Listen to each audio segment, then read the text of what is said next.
Очільника Меджлісу Рефата Чубарова обрали заступником голови парламентської асамблеї Чорноморського економічного співробітництва.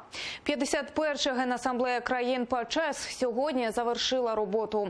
Говорили на ній про проблеми кримських татар. Питання анексії Криму Росією порушила українська делегація. В її складі був і народний депутат України, голова Меджлісу Рефат Чубаров. Сьогодні з російською делегацією там сперечалися щодо руйнування історичної спадщини кримських татар Ханського палацу у Бахчисараї. Ті принципи, про які ми тут говоримо, які підтверджуємо, і реальне життя мають дуже велике розходження і дуже велика дистанція.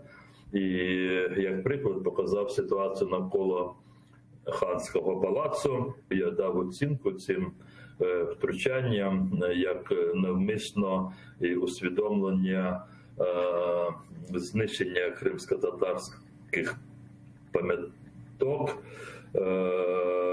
історичних, і все це спрямовано для того, щоб стерти колективну історичну пам'ять кримських татар.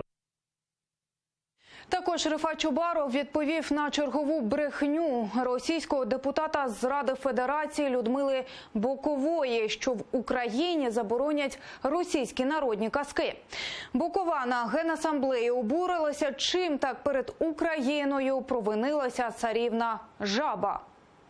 Вже відповідаючи про її питання про царівну жабу, сказав про те, що ні, нас царівна жаба ніяк не може чомусь там налякати, але нас, як і весь цивілізований світ, лякають дії Іванушки Дурня, дурника Іванушки, який сується до своїх сусідів.